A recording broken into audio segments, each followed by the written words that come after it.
Hello, my name is Elda Rodriguez, and I decided to do the culture cuisine and base it off of tamales. So these are going to be your ingredients. I had to call my mom because she likes to just wing it kind of. So I was like, I kind of need measurements. So these are the measurements that she gave me. But you can eyeball it, to be honest. I mean, if you know how to eyeball, you can go ahead and just eyeball it to your preference. But I would definitely start off doing the filling first, just because you're going to have to set aside the water that you used to boil your chicken, so you can add it to your sauce and like the masa. So I would start off with the filling, and then you could multitask on the sauce and to also make the masa. Okay, so this is the recipe. The first step before you start even doing the filling, though, is that you have to prep the leaf. So when you get the packets, they're hard. So you're gonna have to soak them to soften them so you're able to bend them, because you don't want to start making your tamales and you're bending it and the leaf is breaking, because it's gonna make you upset. I'm not going to lie.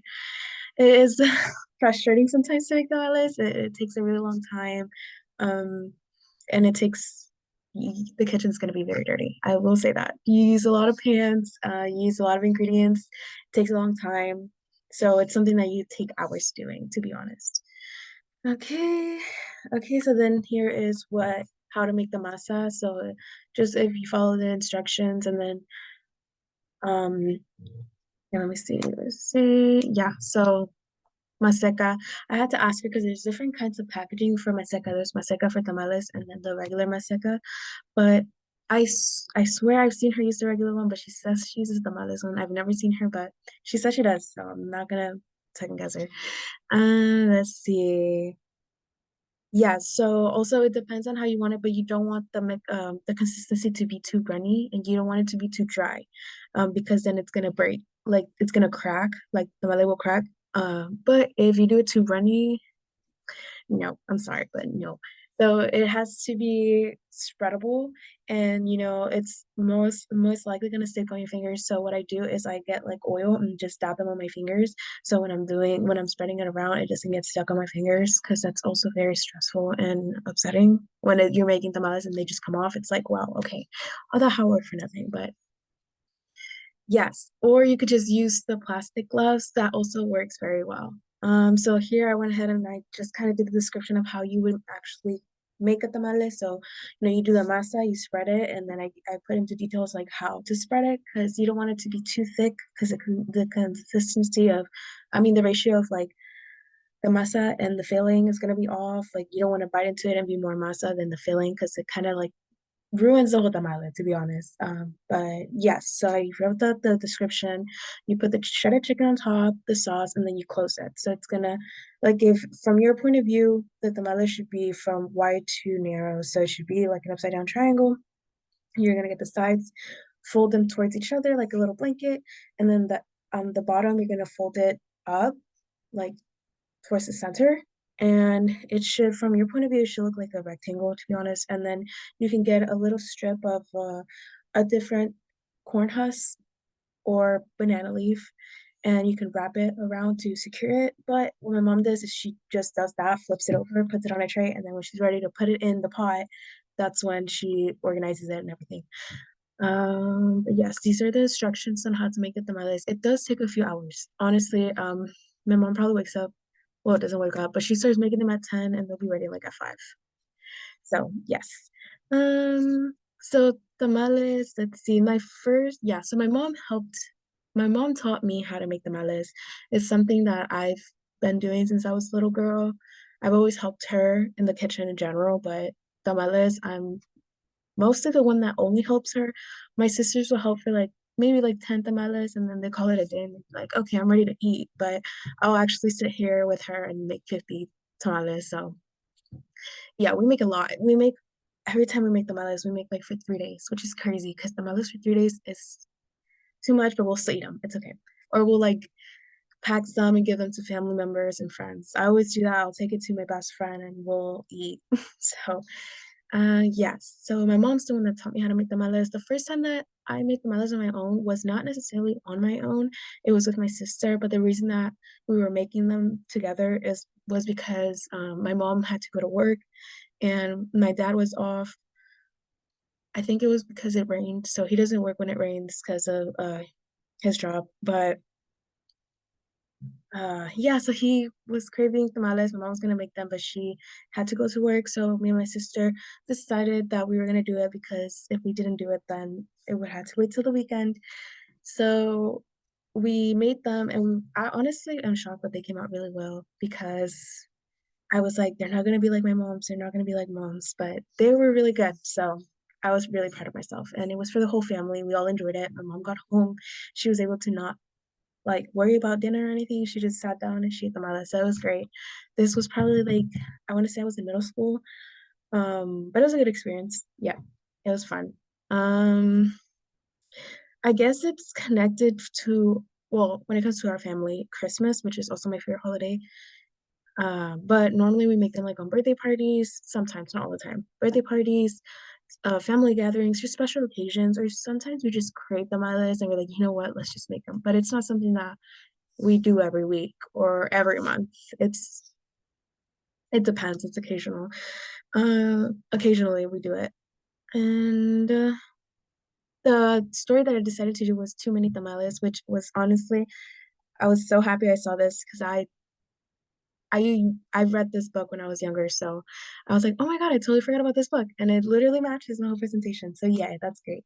But basically, this book is about a little girl who is helping her mom make tamales, and her mom is wearing her wedding ring, and she's like, "Oh my God, it's so sparkly!" And her mom sets it down because she's making the tamales, and then her mom steps aside. And she gets curious, so she puts it on, and she totally forgets it's on her finger.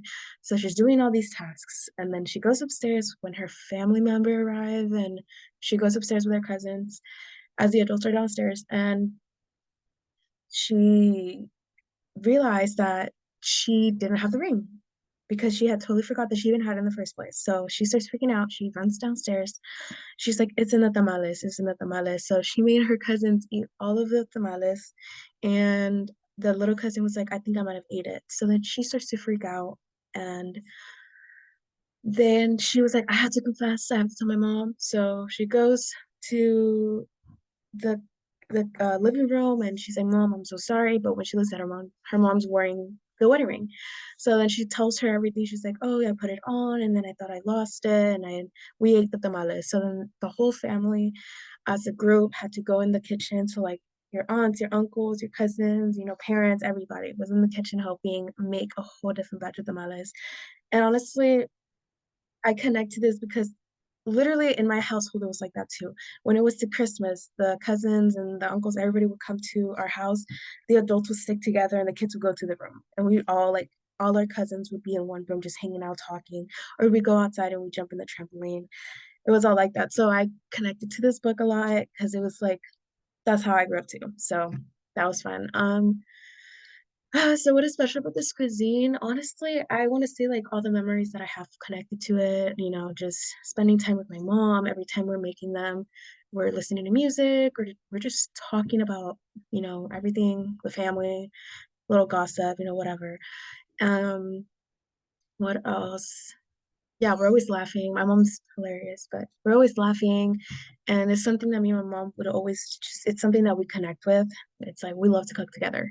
So yeah. And then also, I connect tamales with my favorite teacher just because when I was in third grade, my teacher's name, oh, well, I'm pretty sure it's still Miss Divine. Yes, it is. It is, sorry. But anyways, her name's Miss Divine. And for Christmas, my mom decided to give her a badge of tamales because she knew how special Miss Divine was to me. And she helped me a lot because, like, being um that my first language was Spanish and she helped me out too a lot when it came to like English and she made sure that I was on track and if she felt like I was falling behind she'll always support me so she helped me a lot and my mom noticed that too so for Christmas my mom gave her tamales and after that even after she wasn't my teacher anymore she would always request some from my mom. She's like, my family's coming over, I can I get some tamales please, like, and my mom would just make them my mom would make her tamales. She loved them. And even till now, my niece, which is so cute, my niece actually had her as a teacher and she still remembers me. And she'd be like, does your abuelita, which is my mom, she's like, does your abuelita still make tamales? So I think that's really cute and it's like a core memory. Um, Also like when it came to my brother's caretaker, she I remember it's always around Christmas or holidays too. But my mom would make her batches of tamales so she could bring to family gatherings and reunions and just friends. And she'd always request them for my mom too. But I remember she would always do this around the holidays too. She would always ask my mom, "Can I get like 3 batches of tamales?" And it'd always be like big batches too.